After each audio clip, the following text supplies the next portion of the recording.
welcome to this exclusive video that we've developed to help you understand how you can use the And Life Planner. My name is Rajiv Talreja and I'm going to take you through this magical experience of transforming your life using a system to live a holistic life. So let's dive into the And Life Planner. Now, if you open your And Life Planner, the first thing you need to do is you need to make sure that you write your name, and of course you can mention your phone number just in case you leave it somewhere so people can get in touch with you and give it back to you. Here's what I want to do right at the beginning before I show you how to use each template in the And Life Planner. What I want to do is I want to take you through the real intention behind why we developed the And Life Planner. So if you turn to page number 5 on the planner, I want to read a quote by Eleanor Roosevelt. And the quote goes this way: "Be a dreamer. The future belongs to those who believe in the beauty of their dreams." And I mean this when I say this because this line by Eleanor Roosevelt has transformed my life. There was a stage of my life where I'd given up on myself from the point of view of creating any hope of business success or financial success. I'd given up on myself from the hope of having a healthy lifestyle. And then this quote hit me like a ton of bricks, where it is a simple statement that says, the future belongs to those who believe in the beauty of their dreams. So when you are working on this system called the And Life system, using this And Life Planner, make sure you ground your intention in this quote, that there is a hope, there is magic waiting for you on the other side. All you need to do is believe in the beauty of your dreams. Now, I further want to go deeper into the intention behind the And Life Planner. So I'd like you to read what's on page number 5 of your planner with me. Most people live a this or that life, which means some of them believe you can be great at business, but you have to sacrifice your relationships and your health. Or you can prioritize your relationships and health. Therefore, you have to settle for being mediocre in your business. Your brain feels making every area of your life work is not possible because it has learnt that from people who have not been able to make every area of their life work. Do not learn from people who have not done it for themselves. Change your role models and believe that every area of your life is important and can be worked upon. Do not allow your brain to believe that having everything is not possible. True success is when you live an and life, not an or life. An and life is where you are mastering every area of your life, your health and your wealth and your relationships and your passion and your spiritual growth and your recreation and so on and so forth. Without an and life, you live an incomplete life physically, financially, mentally, emotionally, and spiritually. So ask yourself, what do you want in every area of your life?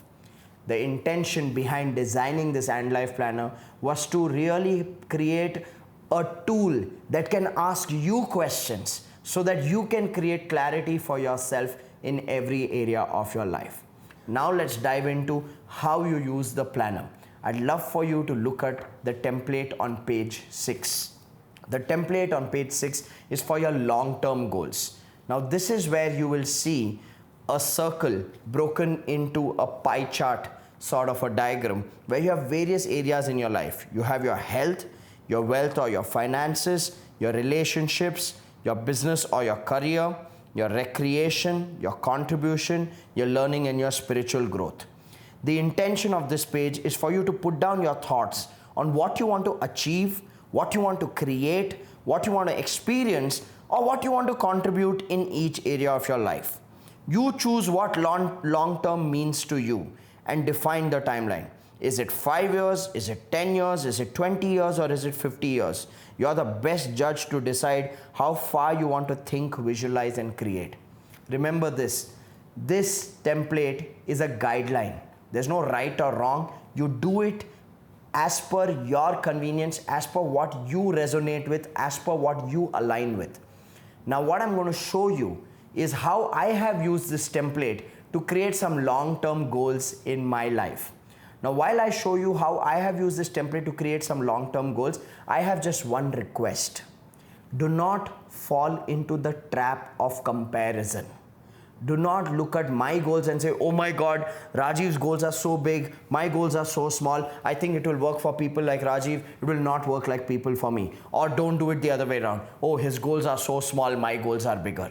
Comparison is a trap. Comparison kills happiness. Please understand this. The intention of showing you this template and showing you the sample of how I have set goals is purely to teach you how to use the template. It is not for you to have an inferiority complex or a superiority complex. I want to request this to all of you. Your journey is unique. My journey is unique. Each one of our journey is very unique. Do what is right for you. Do what feels right for you. What do you want to achieve? Don't set your goals based on how I have set my goals. Set your goals based on what your inner calling is saying to you. Because when you listen to the voice of your soul, that's when you live a life of wisdom. So remember that, and let's dive into understanding how to use this template. So if you notice on this page, my relationship goals. Look at each relationship in your life. Your relationship with your spouse, your children, your parents, your siblings, your friends, your workplace relationships, and answer the question, who do I want to be in this relationship? What do I want to give in this relationship? I call this being goals and giving goals. Remember, some people fall into the trap of seeking approval in relationships and start living their lives as per what do they want to be seen as in a relationship. So don't play the game of what do you want to be seen as by the person in the relationship. Then you'll play this game of seeking their approval and you'll never find that approval, so you'll always feel hollow. When you're creating a relationship goal, it's about you choosing who do you want to be and what do you want to give. That's the key. Because when you look at what do you want to be seen as, this is a trap. Your role is to define who you want to be and not what you want to be seen as. I learned this lesson the hard way. In some of my relationships, I was seeking approval.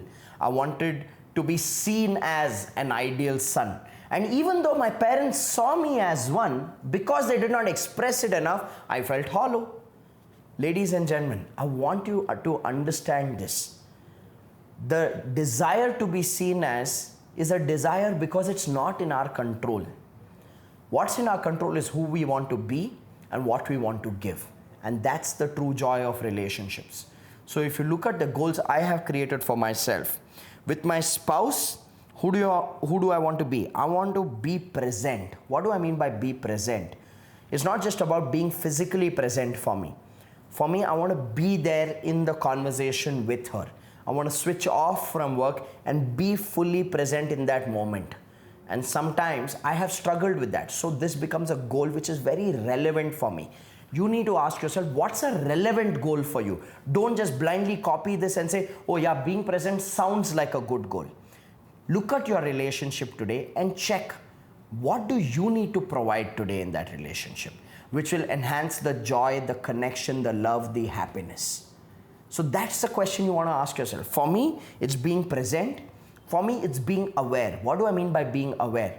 For me, being aware is about being proactive, that I need to also think ahead and plan things, saying, okay, we need to do this or we need to do that. I think she loves it, okay, when I am thinking ahead. She loves it when I am taking charge and not just being laid back and saying, okay, I'm handling work, you handle things at home. That I feel is just plain unfair. So for me, being present and being aware, these are the two goals in my relationship with my spouse. You check what's relevant for you. With my parents, it's about being compassionate and candid. So it's a mix of both. Okay? For me, I understand that they come with their own journey, they come with their own school of thought, they come with their own value system, their own belief system, and they make choices as per their own journey and their value system and belief system. So I cannot be judgmental about their journey. I cannot be judgmental about their choices. So therefore, being compassionate to their perspective is very important to me. And while I'm being compassionate to their journey and their choices, I also have to demonstrate candor. I have to be candid with them in the relationship, where I clarify to them, what are my choices? What are my perspectives? Because I don't want to live a life where I say, okay, we need to accept our parents the way they are and just go with the flow. I accept them for the way they are, for the choices they are making for themselves. And I also choose my choices for the choices I want to make for myself or my spouse. So for me, it's about saying, hey, I appreciate your world, I appreciate your perspectives, okay, I understand where you're coming from, and I honor the choices that you want to make for your life in the way you want to live life. At the same time, I want to be honest, I want to live my truth, I don't want to cover up, I don't want to succumb under pressure, or I don't want to pretend to be somebody that I'm not in my relationship with you because you're my parents, and therefore I want to be candid, and I want to express to you what I feel is my truth and what I feel does not resonate with me. And while you live your life with your choices, and I'm going to embrace those choices, I would love the same from you. And if you're not able to provide me that understanding as well, I'm still willing to embrace and love you, but I will still choose the path that I want for myself. Now, in our culture, this I feel is a big breakthrough for many people when they're able to establish this kind of a relationship with their parents. Fighting and judging your parents, not an option. You don't feel good about yourself. Succumbing to the way they live life and allowing them to dictate your choices, that's also not fulfilling. So I find compassion with candidness a very powerful space to operate from in my relationship with my parents. So there is love, there is respect, and yet there is freedom and power to choose what I feel is the right thing for me to do. I just find that a very powerful balance. So I've created that as a goal for myself. With my sisters, okay, the goal I've taken on is being open. Because at times I feel that there's a huge generation gap between me and them. There's a 5 and 6 year difference between me and my 2 younger sisters. So being open and appreciating and understanding their world, that is also something that is very important for me to bring to that relationship. With my little son Simba, okay, my little pet Simba, he's a Maltese and he's beautiful, he's the healer of my life. For me, the goal I've taken on is being available. Now some of you may say, this man is crazy. He's setting relationship goals with his pet. Who sets relationship goals with their pet? Let me tell you who sets relationship goals with their pet. People who actually care set relationship goals with their pet. I have seen many people bring pets home and they treat the pet like a prop. The pet needs to be available when they are available. And they don't worry about or they don't think about how the pet's experiences through the day. For me, being available, playing that game of fetch with Simba, taking him for a walk, giving him a nice belly rub, and being in the moment is very, very important. So I've created a goal, being available. Okay, if that inspires you, I'm happy. Okay. Then as a relationship goal, I also have certain rituals. It's not just about who I want to be and what I want to give in that relationship. I also want to practice certain rituals as a family. And this is something that we take on. Okay.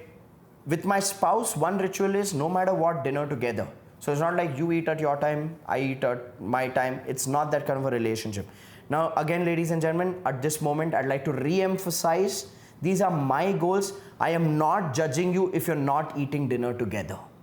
This works for us. It's a ritual. And I know in certain homes, it works for them that each one eats at their own time, at their own convenience. So there's no good or bad. There's no right or wrong. I hope all of you have the maturity while you're looking at this sample, that this is a sample. You need to see what's relevant for you, what resonates with you, what's right for you, and you need to reflect that and create that as a goal. If this inspires you to do it together, then make sure that it inspires both. Otherwise, one person will be enforcing this on the other person in the relationship, which will not work out well. Anything that you find positive needs to resonate with the people in your ecosystem, be it in your family or at your work. Anything that you find inspired by and the other person does not resonate with, please drop it, because then you'll end up comparing, saying, Rajiv has dinner with his spouse, why can't you? Please don't do that. That would be disastrous for your relationships.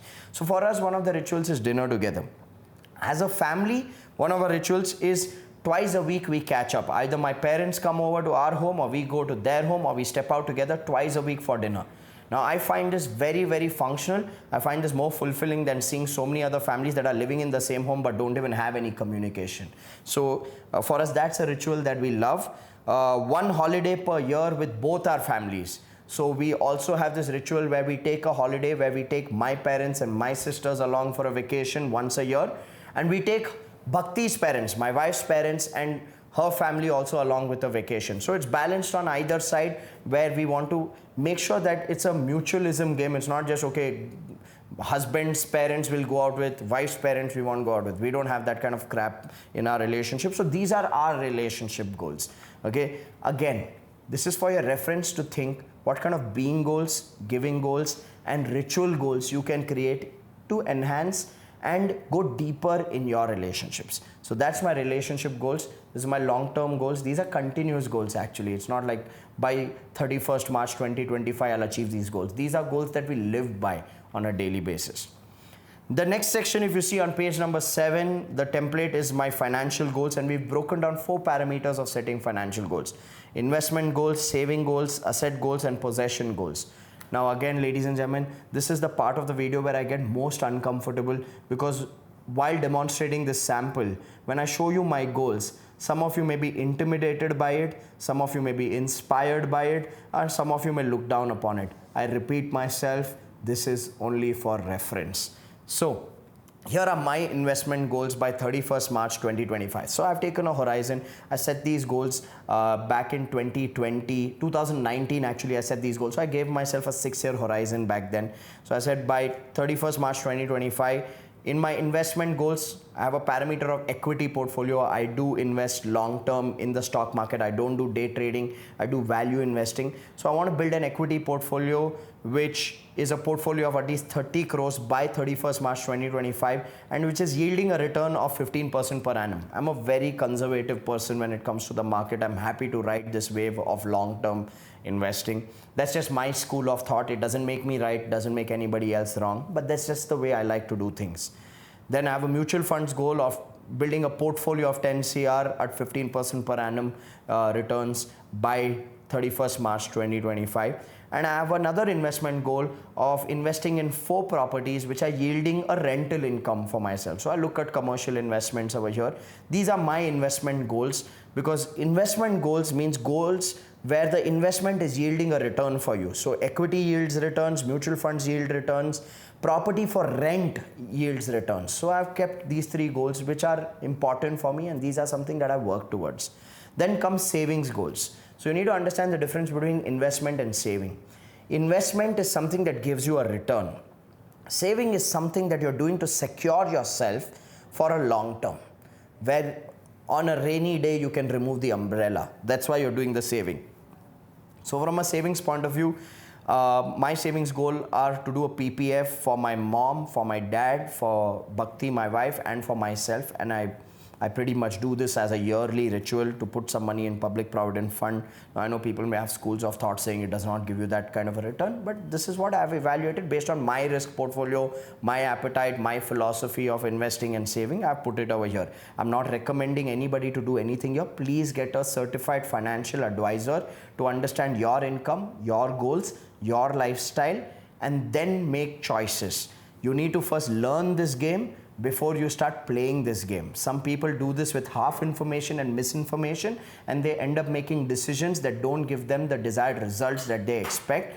So again, drawing a disclaimer, ladies and gentlemen, I'm not a certified financial planner, but I use these templates to get clarity, to create clarity, and to create direction for myself in my life. So please get a financial coach, or please get a financial planner for yourself. My other savings goal is in the format of properties for appreciation. So I look at properties in 2 ways. One that gives you a rental income, that's an investment. One that is a piece of land that you're buying so that it appreciates in value over a period of time, and then you can sell it at an appreciated value. So I have a goal of acquiring 2 such properties by 31st of March 2025, which is a game of appreciation. So I'm willing to wait for 5 years, 7 years to play that appreciation game in whatever piece of land I'm investing over there. So that's a savings goal for me. I look at that as a savings tool for myself. Then comes an asset goal. So an asset goal that I've created for myself is that I want to build a dream home by 2027. Now, I come from a very different school of thought, and I again don't want to emphasize my school of thought on anybody, but my school of thought is that buying a home and getting stuck in a heavy EMI, which is taking away a chunk of your earnings or your monthly income, is a liability. It's not an asset. For me, I will look at buying a home only when my portfolio is so massive that 10% of that portfolio is my investment in building a dream home. So that's just me, that's my school of thought. My dad has a different school of thought. He keeps telling, beta ghar le le, buy your own house, buy your own house. I have a philosophy saying, I'll rather invest in property that gives me rental income and take a part of that rental income and live in a plush rented home where if I have to buy that home, I won't be able to afford it, but I live in such a home. So, but I'm looking at as an asset goal by 2027. Then comes possession goals. Possession goals, what are possessions? These are things that you possess. These are neither assets, neither are they savings, nor are they investments. These are just plain material possessions. Now, some of you may say, Rajiv, this is such an unspiritual way to set goals. You are encouraging people to set possession goals. Well, I have a simple philosophy. As long as you're living in moderation, you're investing, you're saving, you're building assets, you also have the permission and the right to enjoy your money. And we are on the material plane. There are certain things that each one of us resonate with, each one of us like. I don't think it's right to judge anybody's likings and say, oh, you should not set a possessions goal. Like you may have somebody at home who loves jewelry. Okay, if they love jewelry, that becomes a possession goal. You can't deprive them of their love and liking, saying, no, this all, you should not look at jewelry at all. It's not good. You need to just focus on savings and investment. No. So we have a possession goals. Every year, add a significant piece of jewelry for my mom, for my wife, for my two sisters. Every year, do some kind of an investment in jewelry for them where they get what they love and it becomes a sort of an investment. One thing common in my family is we are a sucker for cars. We love cars, okay? In an era where people can conveniently travel by Ola, Uber, and they don't even need to invest money in buying a car, we are very clear that we love cars. And because we love cars, we keep goals to buy cars. It's our way of possession goals. So for me, it's a Jaguar XF. This is a goal that I had set in 2016. And I had set this goal in 2016 saying I'll someday buy a Jaguar XF, and in my head it was 10 years from now. It happened in 2018. And that's the power of sowing a seed in the universe. That's the power of sowing the seed in the universe. Like if somebody would have told me in 2016, will you drive a Jaguar? I would say yes. When I make this much money after 10 years, I'll buy a Jaguar XF. And the universe played its magic. By 2018, I invested in a Jaguar XF for myself. Okay, now we have other goals. For my wife Bhakti, she loves the Mini Cooper convertible. So that's on our list next. For my dad, he loves a 7-8 seater vehicle. So we're looking at something which is an MG Hector kind. So these are goals that we set for ourselves. So I've run you through a sample of relationship goals and financial goals on page number 6 and 7 of your planner. Then comes page number 8. I want to run you through a sample of business goals as well. Now, I've created business goals, but for those of you who are in a job or a career, you need to create career goals. Let's see page number 8 and understand how do we set business goals. Your business or your job is different from your financial goals. Now, this is a statement not many people understand. Most people think business and finance is the same. No, your business or your job feeds your financial goals. Your business or your job creates your income. How you use that income determines your financial health. Okay, so your business or your job helps you achieve your financial goals and create your wealth. In this area, look at milestones and goals you want to achieve as a business or in your career. What is that summit that you want to conquer in your business or your career? So create that summit for yourself. Create that peak for yourself that inspires you. So for me, I've broken down my goals as you can see on the sheet for my 3 businesses. For Quantum Leap, for me, there's a brand reach goal. I want to make sure that by 2024 March, 3 million people know about our brand and follow our brand. So 3 million is the goal. That's 30 lakh people who know and follow our brand proactively. Okay. Then I've also put a goal of taking 2 companies to an IPO by 2027. We are a business coaching and consulting organization. So we want to help businesses scale and take 2 of them at least to an IPO by 2027. So if you are that business who wants to go to an IPO, then reach out to me and I would love to work with you to take you to an IPO. Okay. The third goal that we created for Quantum Leap is to have 10,000 MBA coaching clients by March 2025. This is a goal that means a lot to me because this is not about 10,000 people coming and attending our trainings. We have more than 10,000 people attending our training programs in a year. But this is about 10,000 people in our coaching community. We have a coaching community called MBA, which stands for Mastermind for Business Acceleration, where we provide one-to-one coaching to entrepreneurs. Right now, we have more than 1,000 entrepreneurs in the MBA coaching community whose business we work with at a one-to-one level. By March 2025, my goal is to make sure that we grow this to 10,000 people who are going through one-to-one coaching for a period of 4 months to 2 years with us. So that's a goal. Then for my event management company, Dreamcraft, we have a simple long-term goal, which is franchise expansion. We are building our events business using a franchise model. I want to expand my franchisees to Chennai, Hyderabad, Delhi, Mumbai, Pune by 2025. Chennai is already done, so we're looking at building our franchisees in other cities. So we're creating a national footprint for ourselves. Then for my third company, Dreamcatcher Investments, which is an investment company, the goal I've created is 12 successful exits by March 2025. So while we are investing in startups that have the potential to scale, I'm looking at 12 successful exits by March 2025. So these become my long-term business goals. My long-term is 2025 when it comes to business because I keep evolving my goals. Then comes the health goals on page number 9. Your body is a temple of your soul. You cannot experience your life fully with a dysfunctional health. Ask yourself, what do you want to achieve and experience in the area of health for yourself? Now, when it comes to health goals, different people may have different parameters which may be relevant to them. For some people, the parameter of a health goal may be the energy that they carry for the day.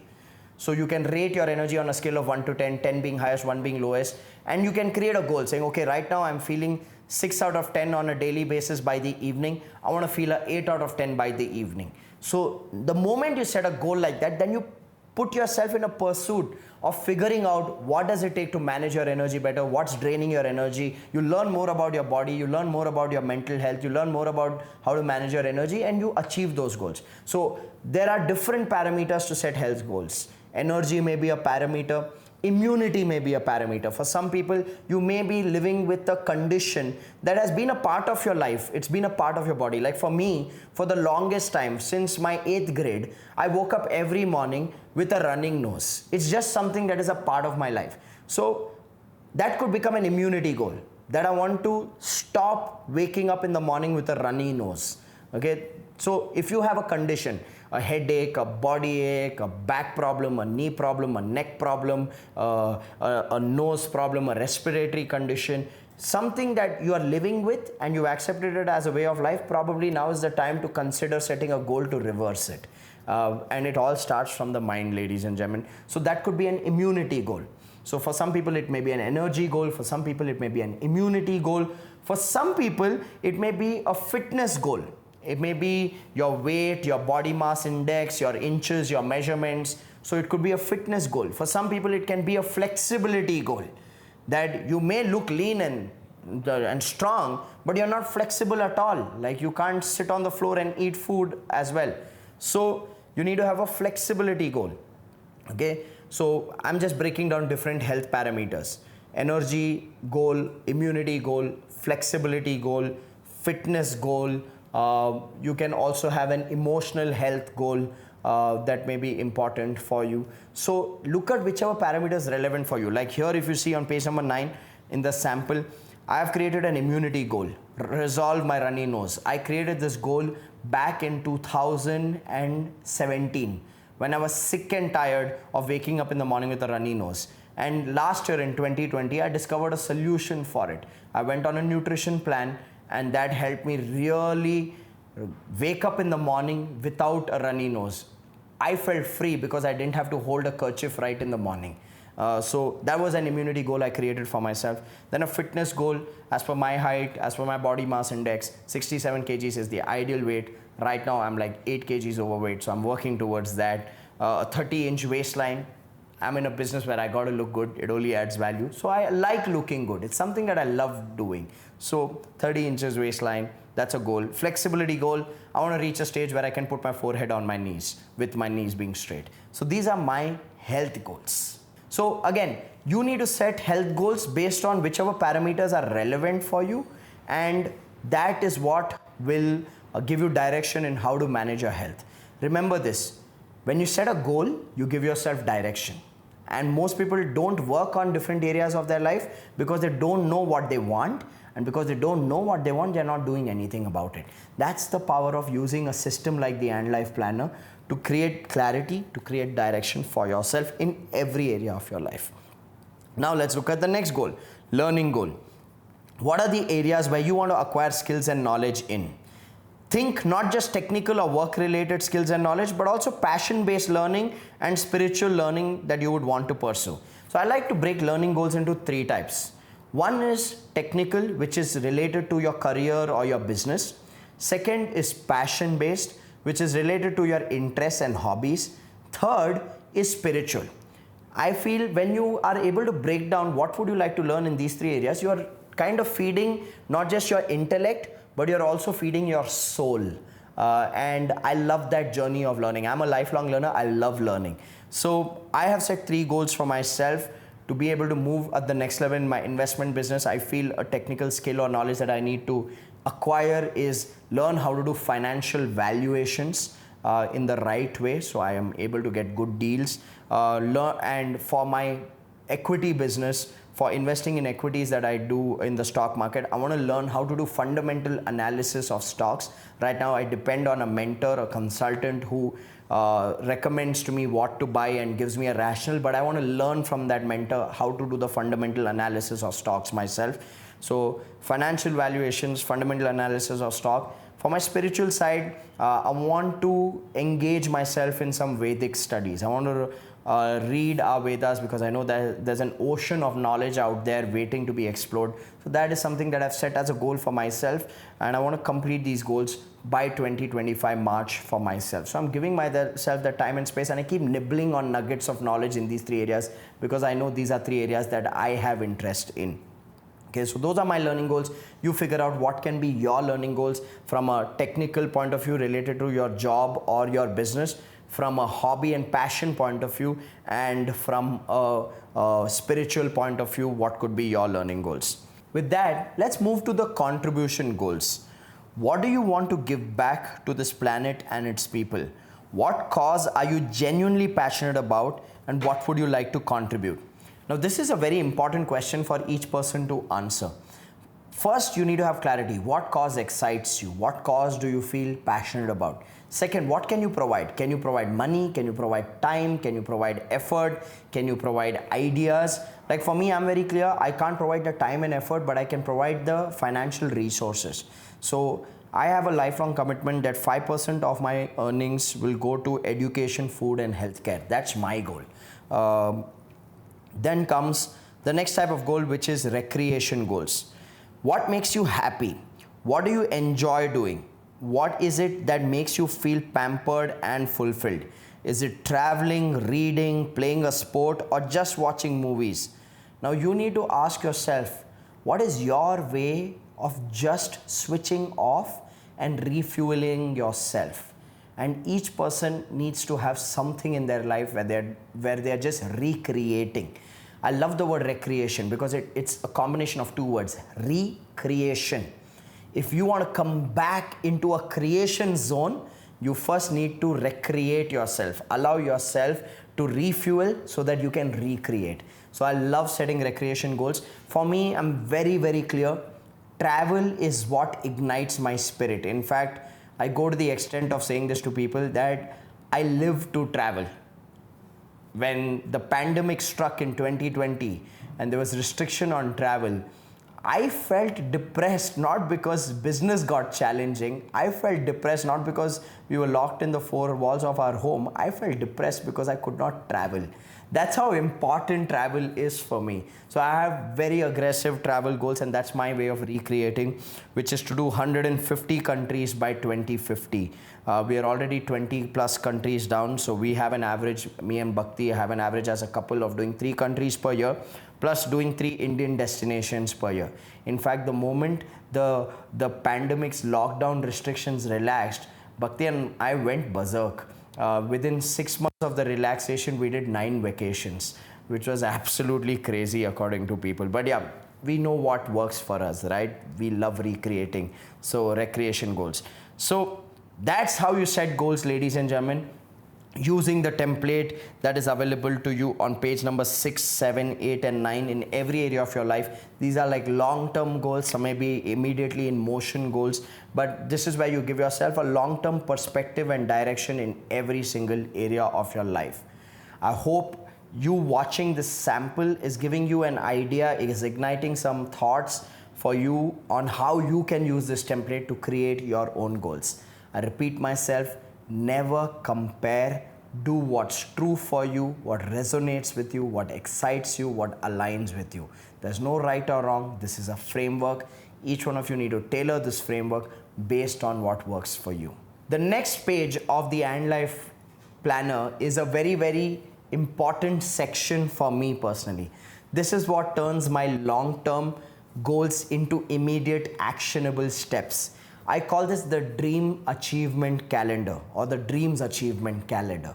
So I'd like you to look at page number 11 and I'm going to read out for you what's there. Please read it out so that you can also reflect on the words that are written on page number 11. Business is a vehicle for wealth creation and not just for income generation. If you want to generate income, then get a job. If you are in business, then scale and create wealth. Now, of course, as a business coach, this is a thought that I seed into a lot of business owners because many people start a business feeling very excited and enthusiastic, but they get stuck in the trap of just monthly survival. I have due respect for both jobs as well as business owners. I don't believe in the philosophy that job is a rat race. People who say job is a rat race, I only say to them that if you think jobs are a rat race, then entrepreneurship is a termite fight because most entrepreneurs get squished like termites and they never even make consistent income for themselves. I believe it's a game of clarity. If you want stability and security, you got to be in a job.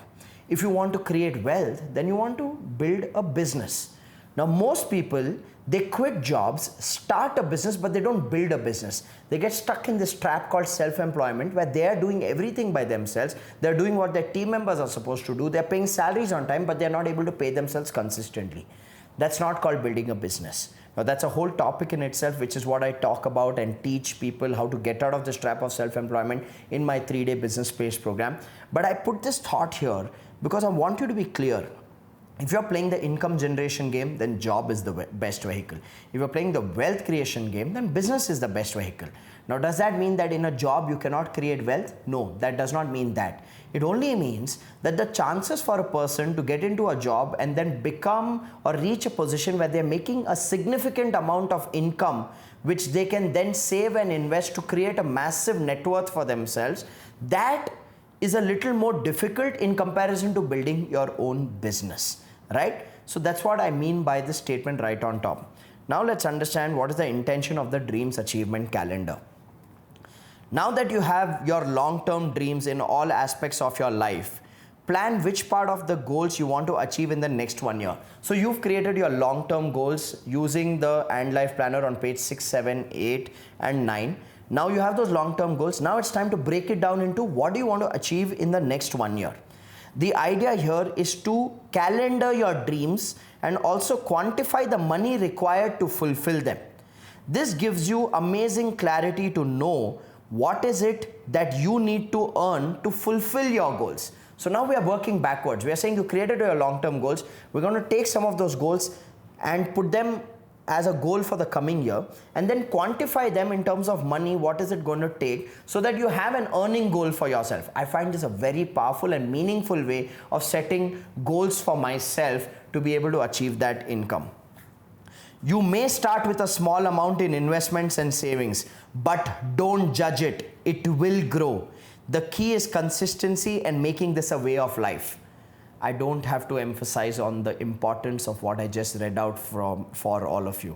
Highlight these lines, put it on your walls at home, because a lot of people don't start investing and saving saying, when I make so much money, then I will save and invest. No matter how much money you are making, saving and investing needs to be a habit. So you need to scoop out a section of the money that you're making today to save and invest. Start small. I promise you it will grow. I learned this system of money management from T. Harv Eker, and I customized this template for myself and started using it. You should read his book titled Secrets of a Millionaire Mind, where he gives you insights into how to manage your money and how to think about money. I personally started using this system in 2013 when my income and my wife's income put together was just 60,000 rupees per month, which is 875 US dollars per month. I started using this template by first listing my necessities, because that cannot change, and then allocated the remaining sum of money in other buckets to use money in a balanced way. Back then, my necessities was about 65% of my income. Today, my necessities are less than 12% of my income, and the percentage is reducing because the necessities remain the same, the income is growing, and the investments are also growing. I want you to read that paragraph one more time. I started this when my and my wife's joint income was 60,000 rupees in 2013. And we've been using this template ever since. Back then, our necessities was 65% of our income. Today, our necessities is 12% of our income, because the necessities don't change. What you eat, where you sleep, all of that does not drastically change, right? It remains the same. But when your income grows, your ability to portion that money in other areas like savings and investment grows, okay?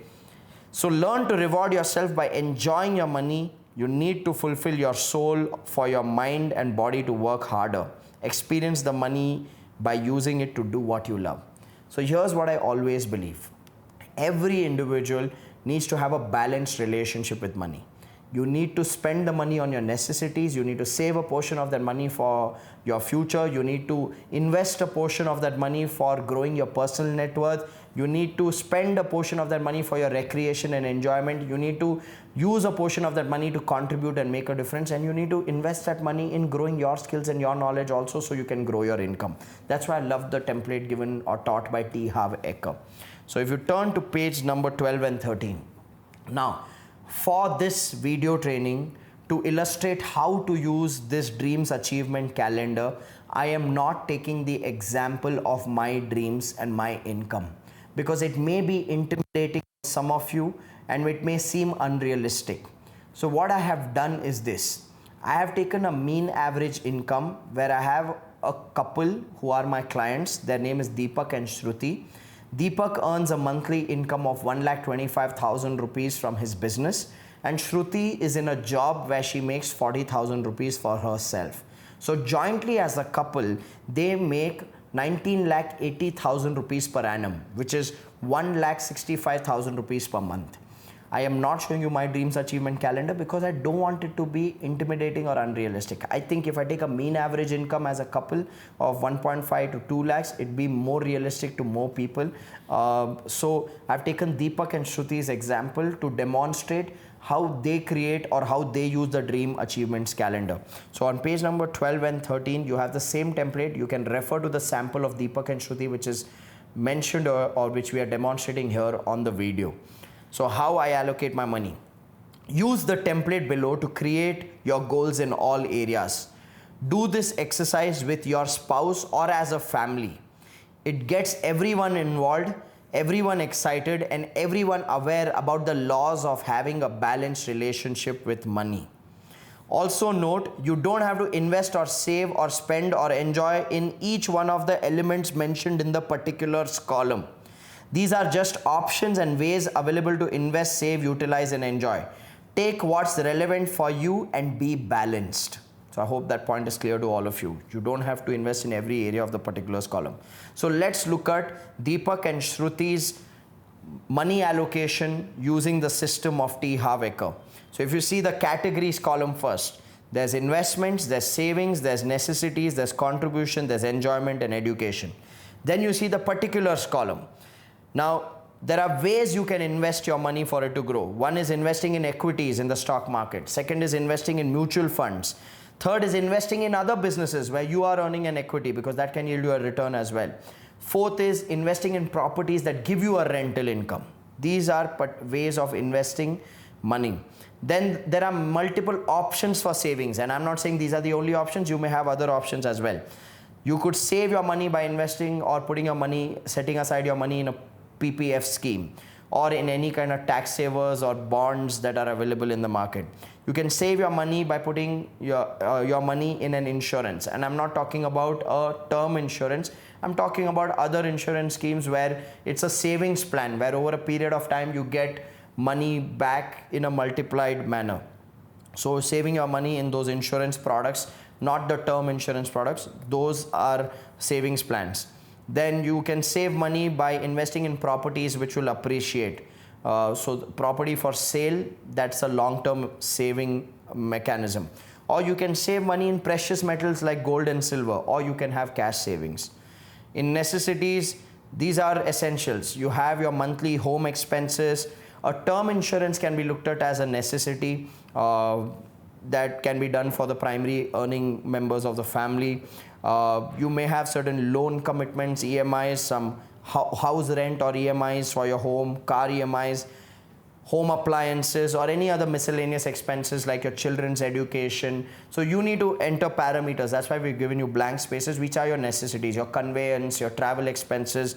All of that can come here, or you can just put that under miscellaneous. Then contribution, you have space, you can put your causes there under the categories. And in enjoyment, there are shopping, there's travel, gadgets, possessions, all of that comes under your enjoyment fund. Okay. And then education, you can list areas. Now I want to take you through how Deepak and Shruti use this system to manage their finances. Their joint income as a couple is 19,80,000 per annum. So here's what they've done. In equity, they have a discipline of buying shares worth 30,000 rupees every 3 months. So in month 3, which is in June, month 6, which is in September, month 9, which is in December, and month 12, which is in March, they invest 30,000. So they put that as a part of their dreams achievement calendar, saying we need to put this money in these 4 months every quarter. And so their allocation to equity in a year is 1,20,000 rupees. For mutual funds, they have an SIP running where they jointly invest 10,000 rupees, 5,000 in each in both their names. So that's running every month. So that's another 1,20,000 rupees for the year. They are not putting aside any money for business investments or for property for rent, because they don't have that much disposable income for investment. Now jointly, they are investing 2,40,000 in their investments. Okay. For their savings, they do a joint PPF investment at the beginning of every financial year, where they put 50,000 each in both their names. So that's 1 lakh rupees in the month of April. That becomes a commitment. Insurance, they have a long-term savings insurance policy where they put 60,000 in the name of Deepak every year in July, and they put 60,000 in the name of Shruti every year in November. So they're jointly putting 1,20,000 in that long-term saving insurance plan. They don't have any allocation for property for sale or for gold or silver. They do cash savings. They keep money at home aside every month. They set aside 10,000 rupees as a cash saving. So they have 1,20,000 rupees accumulated over a period of a year. So their total savings is 3,40,000 out of their income of 19,80,000. Then comes their necessities. Their home runs at a budget of 20,000 rupees. That's their monthly expenses for their home, which is an annual expense of 2,40,000 rupees. So they've allocated 20,000 through the year. They have a term insurance of 15,000 each, which they pay the premium for every September. So that's 30,000 rupees.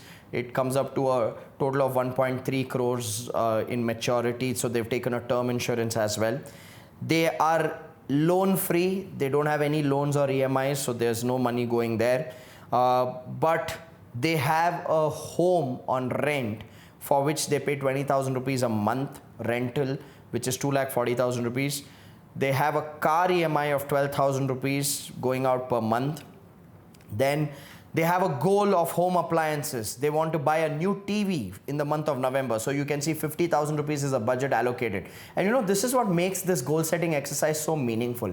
I remember when Bhakti and I started using this template in 2013, we moved into a rental home. That was a time of our life where we were in a deep financial crisis. And the only thing we moved into that home with was a mattress. And I remember we used that small fridge of Kelvinator. We used a small fridge of Kelvinator which was kept in that landlord's house. This was from his father's age, and that house was locked up for more than 15 years. So we told him, can we just keep that fridge and use that fridge and we used that refrigerator for the next 1 year. And we kept a goal for ourselves that by next year we want to save this much money aside and buy a refrigerator. When you keep those kind of goals to upgrade things in your home, there's so much more meaning. There's so much more meaning. We did not have a television for the first 8 months in our home when we moved in 2013. That's how broke we were. And then we set a goal for ourselves saying that, okay, by next year, this time we will save this much money and we'll buy a Sony Bravia television. It meant something to allocate that in November we'll do this, in December next year we'll do this, in Jan we will get this done. There's so much more meaning and there's so much more togetherness to that goals. I remember we bought a couch which we found on OLX for second hand. For 7,000 rupees we found a leather couch. I was so delighted that we found a leather couch for 7,000 rupees. And when that couch came home, the couch had bed bugs. And we, for the first 2 months, didn't even sit on it because of the bed bugs. Then we got some pest treatment done. And then we set a goal saying that, okay, by next year, this time, we'll buy a couch and we'll spend 40,000 rupees on that couch set. I truly believe this is what makes family life meaningful. See, people set goals in their business, but they don't set goals as couples or as a family. But when you use this template and together you create this, from 2013, this has been a ritual for us. Every year in December, Bhakti and I step out for a vacation where we just sit and do this for the year. And we plan our goals from April to March because we like going through the financial cycle. So just switching off, going into a beautiful place and doing this gives so much more meaning to the relationship. And then every month we review this. Whichever goal is done, we strike it. Whichever goal is not done, we circle it. Do we achieve all our goals? No, we don't. But there's so much more meaning. Every month as a couple, we are reviewing this and we are understanding how do we create progress in every area of our life. The joy of living comes when you play together. And for me, this template means the world to me. Like for Bhakti and me, this is our lifeline. Okay, so yeah, let's go back to Deepak and Shruti's template. So they have home appliance. They're looking at buying a TV in November. So they've put a 50,000 budget for that. Miscellaneous other expenses, they've kept 10,000 a month for other any kind of deviations, pop-ups that happen. So that's 12,000, 1,20,000 in the year. A total of 8,24,000 rupees is their necessities. These are necessities for them, right? Now, if you see, next to necessities, they have written Roman number 1. So what does that signify?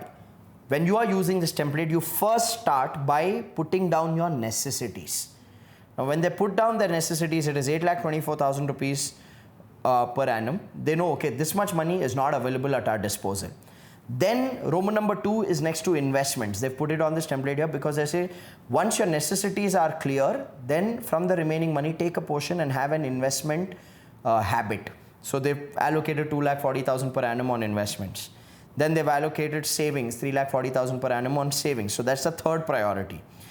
Then comes the fourth priority of enjoyment, fifth priority of contribution, and sixth priority of education. This method works for them. Okay, this method works for them.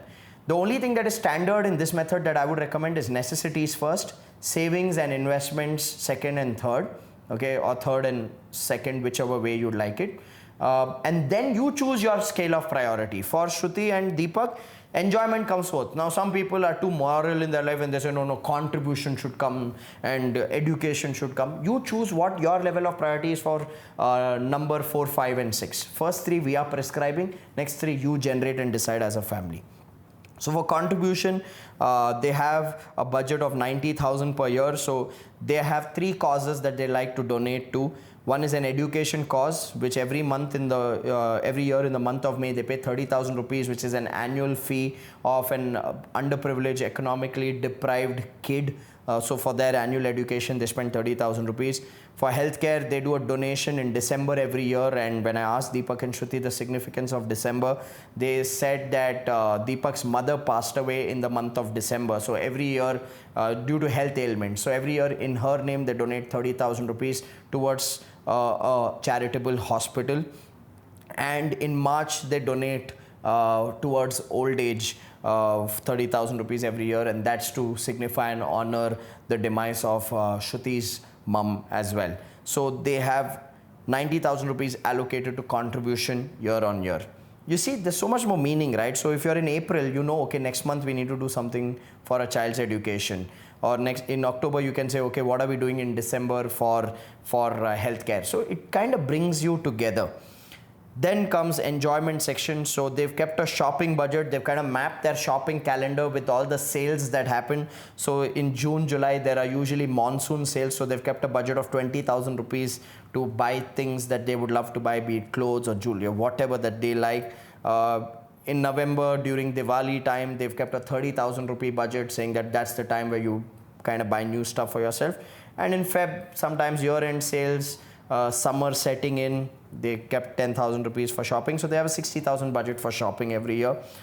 Travel, these two also are travel buffs like Bhakti and me. So they've kept a travel goal in May, which is like the summer vacation time, a 60,000 budget for travel. Then they've kept a 30,000 budget in September and a 30,000 budget in Feb for some short weekend getaways. So that's their travel goals worth 1,20,000. Then they have gadgets. They said they want to upgrade their mobile phones, one in August and one in December, and they've kept a budget for 15,000 rupees. And you know what? This is what I love about them. The mobile phone budget is 15,000 rupees.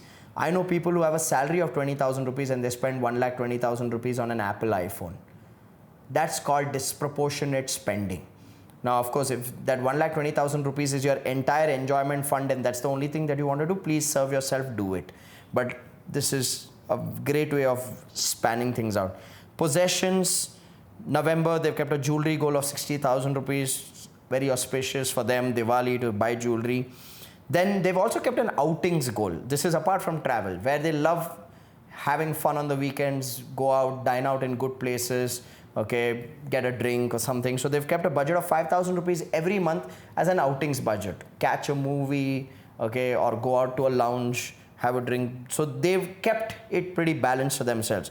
So their total enjoyment budget is 3,30,000 rupees. In terms of education, they've kept goals as a couple things that they'd like to learn. They've been intrigued by the science of pranic healing, which is the science of energy-based healing. So they've kept a goal of doing courses of pranic healing together in the month of August. They want to do 3 courses, so they budgeted 30,000 there. Deepak wants to learn digital marketing for his business, so he's kept a 25,000 budget in June to upgrade his skills.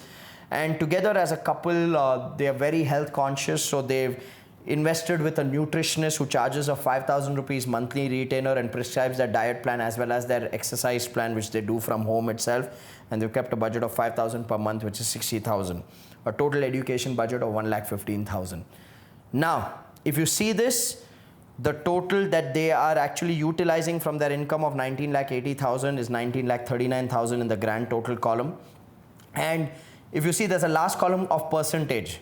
So 2,40,000, which is their investment budget, divided by 19,39,000 is 12.5%. So 12.5% of their income, they are investing, which is a great, healthy habit. Anything about 10% in investments from your income is amazing.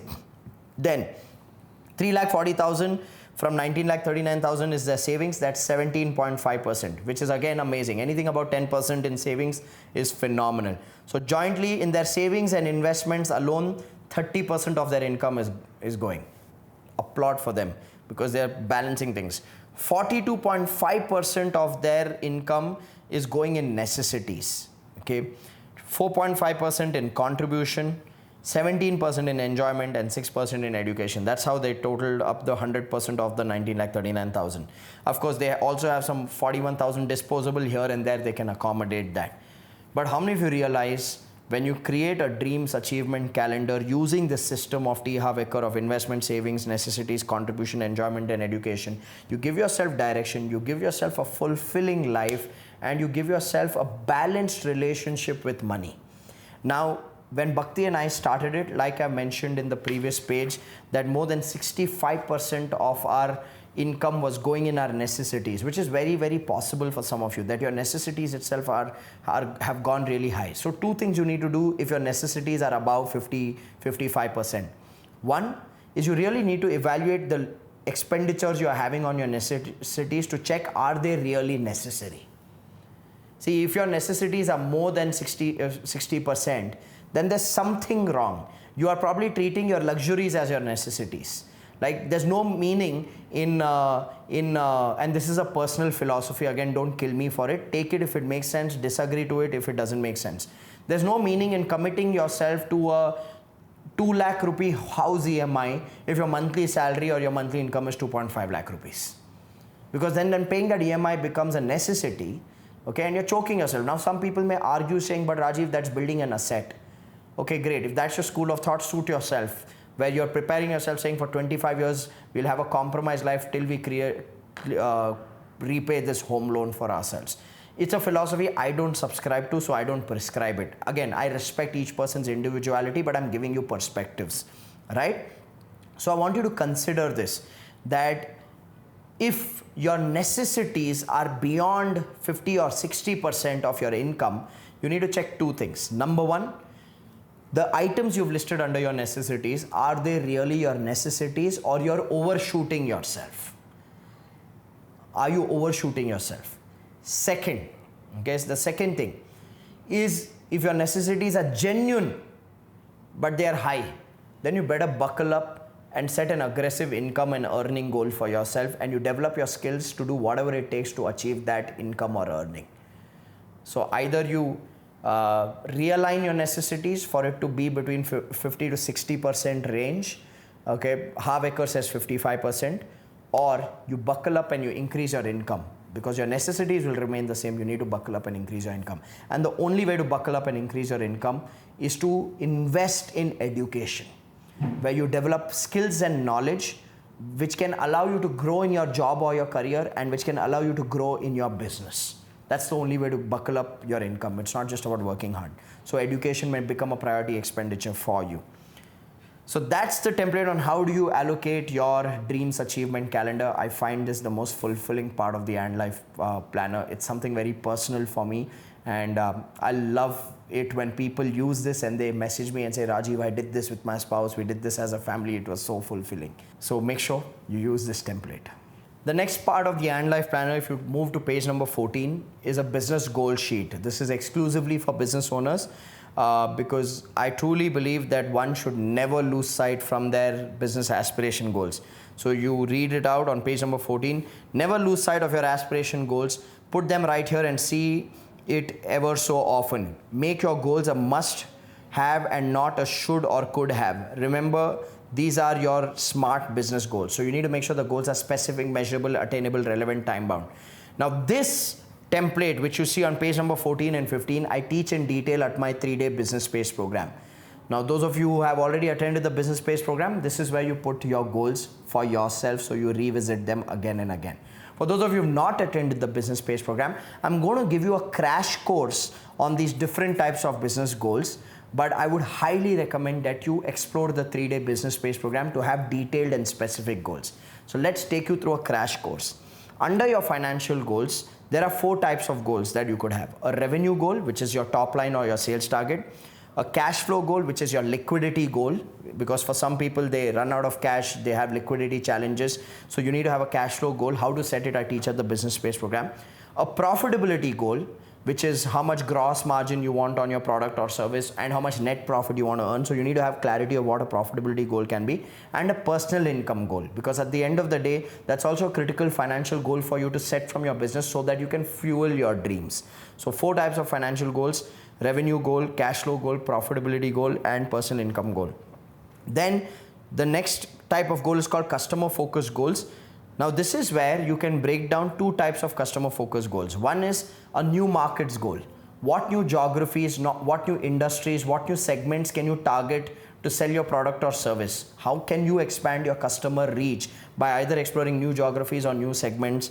Because when you expand your geographies or you expand the sectors or segments or industries you're targeting, it becomes easier for you to achieve your financial goal. Remember, you cannot achieve your financial goal without achieving your customer focus goals. So you can list what are those new markets, make it specific, or what are those new products or services that you can add which can make your business diversified enough and make it more easier to achieve your financial goal. So you can either look at expanding to new markets, or you can look at expanding to new industries, or you can look at expanding your products or services offering. So again, I'm giving you these parameters. You need to set goals as per the relevance to your business. Then comes functional goals on page number 15. Every business has these functions which are common. Every business needs to do marketing, needs to do sales, needs to do operations, needs to do accounts, needs to do HR, needs to do management. So you need to have functional goals, clear goals for your marketing team, how many leads you need to generate, what is the strategy and system you will use, clear goals for your sales as to how much revenue does sales have to generate, what's the strategy and system to be used, clear goals for your operations, what's the delivery quantity, delivery quality, delivery time, delivery cost for delivering your goods or your services, and a clear workflow for it, clear goal for your accounts in terms of what kind of systems to follow for reporting, what kind of systems to follow for compliance, what kind of systems to follow for accuracy of data, clear goals for HR in terms of recruitment, people development, and employee happiness. Clear goals for yourself as management to provide clarity, accelerate performance, and focus on strategic growth. So you can break down functional goals in every single function. I'm not showing a sample because it's different for different businesses and there's so much more to learn here. But I'm giving you the parameters that you need to think about while you're setting goals for the functions and for your business. Then comes team focus goals, where you need to break down capacity goals. How many people do you need in each department to achieve the goals? So you need to have hiring goals to have the right capacity of people to achieve the goals. Then you can have competence goals, where you can define what kind of skills and knowledge need to be developed in different departments, in different team members. So you have a clear list of skills and knowledge that you need to train, coach, and mentor your team members on. That becomes a competence goal, because only when you grow their competence will their performance increase. Then you need to have culture goals. If you feel that there are areas in your business where the team has a lot of ego, blame game politics, then you need to identify those relationships where you need to resolve conflicts. Because if the conflicts exist, even though you have the right capacity and the right competence in people, work will not get done. So having clear culture goals is also important. Then comes learning goals for yourself. As a business owner, the more you learn, the more you grow, the more your business grows. So you need to have clear learning goals for yourself in terms of functional learning goals and domain learning goals. What do I mean by this? Functional learning goals are goals where you are acquiring skills and knowledge which are relevant to any of the functional departments. So say you want to learn marketing, sales, operations, R&D, accounts, human resources, management. These are functions which are relevant to any business. So the skills and knowledge related to marketing, sales, operations, accounts, human resources, and management come under functional goals. Now, apart from learning marketing, sales, operations, human resources, management, and accounts, you may also have to learn skills and knowledge which are relevant to your product or your industry or your technology. So learning about your product, industry, and technology is a domain learning goal. So you can have a breakdown of these learning goals for yourself as well. Use this template on page number 14 and 15 to break down clear learning goals, clear team goals, clear functional goals, clear customer goals, and clear financial goals for your business, because they are all connected. I want you to see the connection.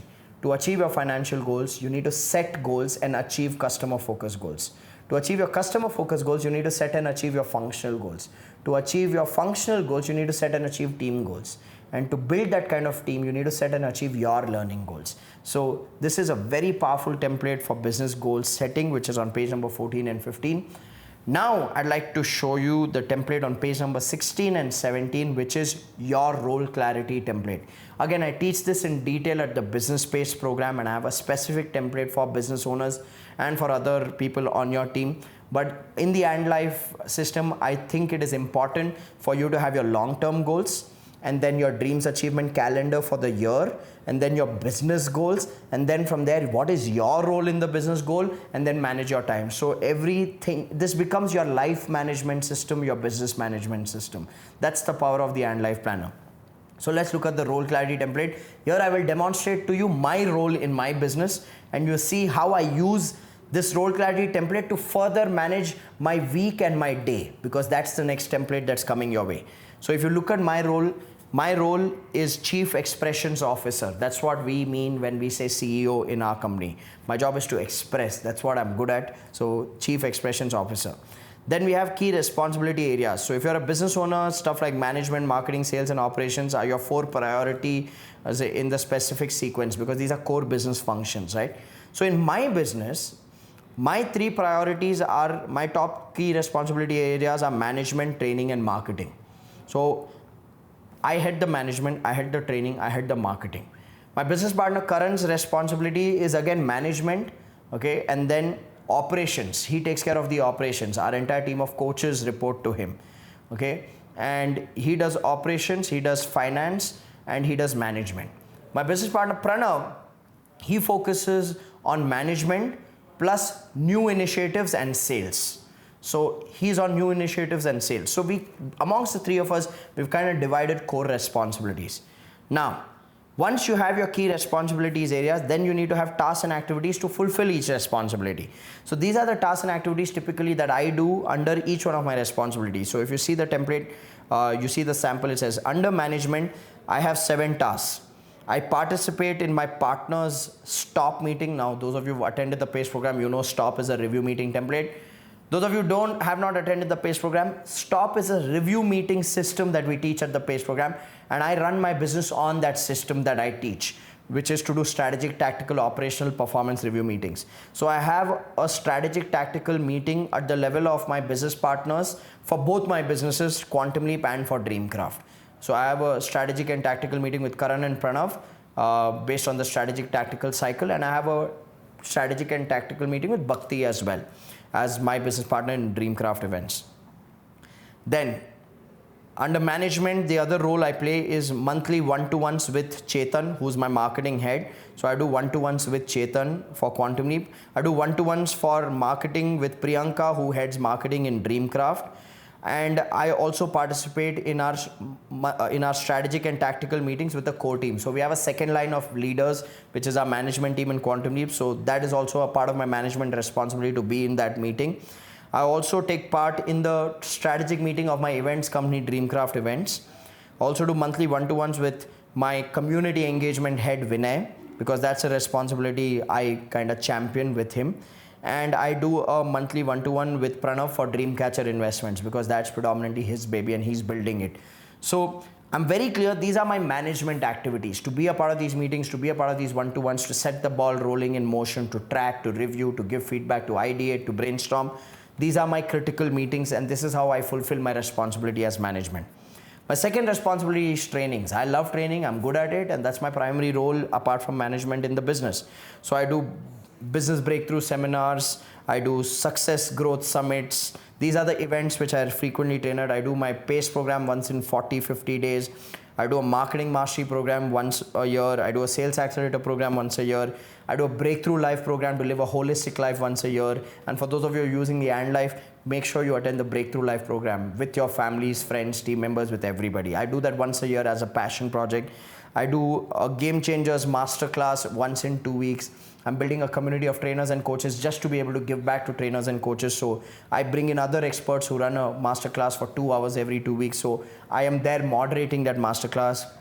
Once a year, we do a festival called Game Changers Festival, where we get trainers and coaches from all across the world to a beachside resort. And for 3 days, there's intense learning, there's connecting, networking, and partying happening. I do a monthly mastermind called UTDP. I want to support trainers and coaches who are really good. So I have a mastermind called UTDP, which is Ultimate Trainer Development Program, where once a month I help them move their business to the next level by asking me questions. I do frequent master classes for my MBA coaching clients, where they ask me questions and I answer those questions. So those are my MBA Q&A master classes. I have my MBA masterclass where I teach new skills to my MBA coaching clients, and I do keynotes. So these are all the possible trainings. So I've broken down my tasks very clearly. These are the type of tasks I need to do. And under marketing, which is my third responsibility, I participate in video shoots because the business is built on my brand and I need to be the face and the voice of the videos. So I do video shoots once a month. I do podcast recordings once a month. I do content creation meetings once a month, where my team interviews me, asks questions, and then my content writers write the blogs, write the captions. I don't sit and write everything.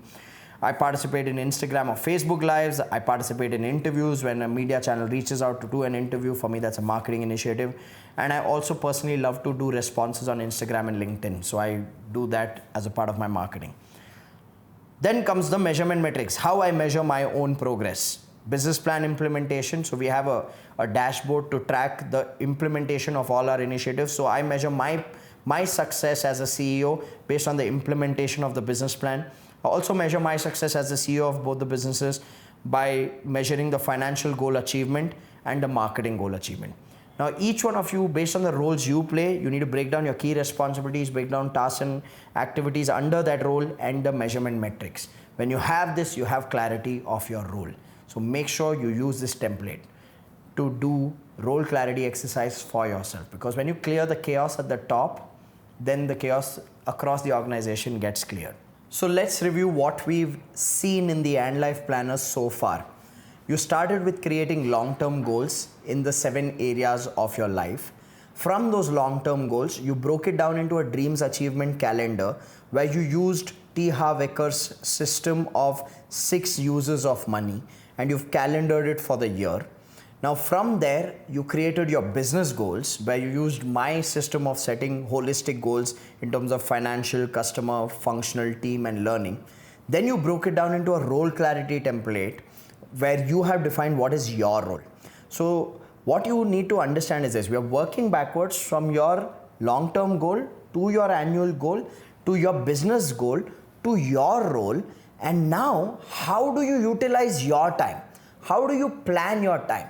How do you make sure that you are productive becomes very, very important.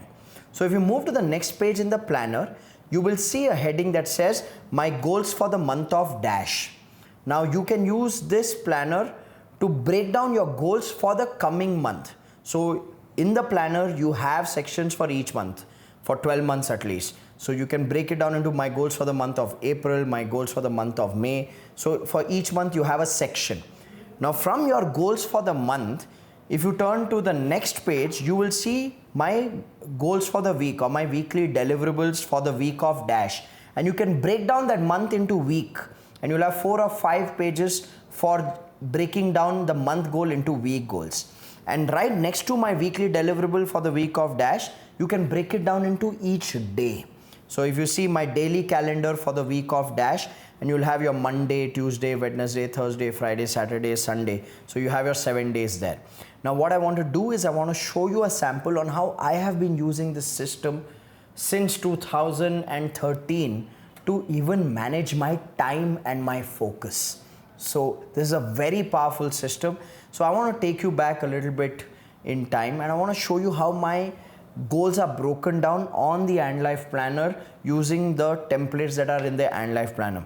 So let me take you back to say February 2019. What you see is a sample from February 2019 where my goals for the month are broken down. So I have both my businesses. I have Quantum Leap on one page and I have Dreamcraft on the other page.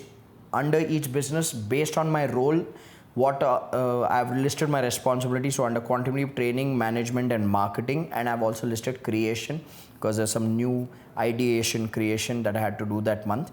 And under training, what are the trainings? I've listed them out that I have to do in Feb 2019. Under management, whom all do I need to sit with for one-to-ones and what all review meetings I need to be a part of. Under marketing, what all creation work I need to focus on. And under creation, what new engagement ideas do I need to create. So I've taken one business of mine, taken my responsibilities, broken down what are the tasks that need to happen in the coming month over there. Same with Dreamcraft on the other page, my responsibility as management, I've broken down what I need to do. And there was a project we were doing back then called Heroes Awards. Under that, what initiatives I need to take. And I've not just looked at my business responsibilities for the month. I've also broken down my personal goals for the month. So I've put down yoga, turkey booking, Jim Corbett booking, personal finances, dream list for 1920, Nilesh equity meeting, even my haircut. I have to get a haircut and I've even listed that. It's a goal I need to get done. So I use my goals for the month sheet to look at different areas of my life and list the things that I need to get done in the month. Then what do? Then I break down the month into weeks. So my weekly deliverable for the week of 4th of Feb to 10th of Feb. Okay. So under training, what all do I need to do this week? Under marketing, what all I need to do this week? Under personal, what all I need to get done this week? Under management, what all I need to list this week? As per my Dreamcatcher investments for board, which all businesses I need to validate. For my Heroes Awards, which all people do I need to get on calls with? So I've put down from my goal for the month, I've extracted what will I do in this week between 4th of Feb to 10th of Feb. And then from my week, if you see right next to it, my daily calendar for the week of 4th Feb to 10th of Feb, I've broken down what will I do when. So I was just returning from Colombo, so I had my flight there and I had a program. Okay, then what will I do on each day? So I've broken it down into daily goals. And you know the most fulfilling part is this: you block your calendar and then on the go in the day, whatever comes up, you do those things as well. The most fulfilling part is the tick mark, when you check the item that is done for the day and then you check it in your weekly calendar. Now, will you get done everything? No, some things are pending, some things were not even touched, but at least I'm creating progress. And the same thing continues for the next week, from 11th Feb to 17th Feb. What do I need to do under marketing? What do I need to do under training? What do I need to do under management? In my personal, what all do I need to get done? For Dreamcraft business development, what do I need to look at? For my board responsibilities, what I need to look at? And then calendaring it in the day basis, and as and when it's getting done, put a check mark. Now these two pages look too perfect for you, so let me show you some shabbiness. Continues for the next week, then you see some things get cancelled, okay, some things go out, okay, continues week after week. I use this system, and not everything has to get done. Things can get cancelled, things can get shabby, unplanned things can happen. There may be things that can be a backlog. It's perfectly okay. Let me tell you one thing: the biggest mistake one can make is chase perfection. I say this to people all the time. When you are calendaring your day, plan for 4 hours. So have planned activities for 4 hours in the day. For the rest of the 4 hours, leave yourself open to some deviation, distractions, some untimely tasks. When you do that, you're spacing things out really well for yourself. So pre-calendar as much as you can, and then on a daily basis, you see from your weekly goal what needs to happen today and you put it as a daily goal.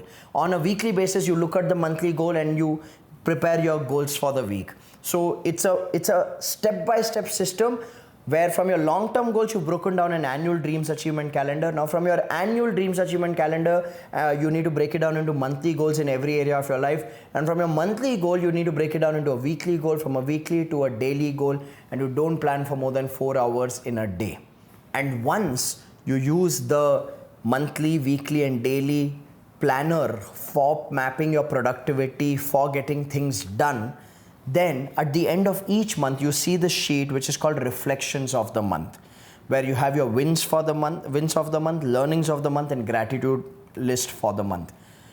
I recommend at the end of the month just to take a moment, review your last 1 month's activities, review your last month's results, review your last month's achievements in your business, in different areas of your life, and then write down in the and life planner at the end of the month what have been your wins of the month. Not just in your business, in your finances, in your relationships, in your health, in your spiritual growth, in your recreation. Write what have been your wins for the month, because when you reiterate the wins, you build momentum, you build energy. Then put your learnings of the month. By taking this journey of the last 1 month, what have been your biggest lessons as a person? Write those lessons for the month, the learnings of the month down. And finally, express your gratitude. Whom are you grateful for? What are you grateful for? Because when you carry the attitude of gratitude, you become a magnet of manifestation. So use this template, which is given at the end of every month, to reflect on the month, celebrate the month, express your gratitude, and capture your learnings for the month. I've been using this system for since 2013. So it's worked like magic for me. I mean, I can show you, this is my old calendar, and if you can see, I really live this system to the T. I've been living this system to the T. Month after month, week after week. Not everything gets done, but it's fine. It's a shabby success process, which is very, very fulfilling. So this is the essence of the And Life Planner. This is the essence of living an And Life, where you create progress on a daily, weekly, monthly, yearly basis, and you live a holistic life where you have clarity of direction and you take one step at a time to master and pursue the goals in every area of your life. Here's what I want you to do. I want you to take some time off. Watch this video one more time. This time, play it, pause, work on a template, okay, and then continue, play, pause. Watch this video couple of times with your family, with your business partners, with your spouse, and create an And Life for yourself. and get them an and life planner too. Get it for them as well. So with that, we come to the end of the and life planner training video. I hope you found it useful. The best thing that you can do for me, if you found this useful, is to stay in touch with me on Instagram and LinkedIn. My name is Rajiv Talreja. You can connect with me on Instagram and LinkedIn and keep sharing your progress with me. Tell me what has your experience been of using the and life planner. Tell me what are your challenges as well. I'll be happy to answer your questions, because for me, to enable and equip people with the tools and mechanics to live an and life is the most fulfilling part of my own life. So I look forward to seeing you in the and life world. See you everybody.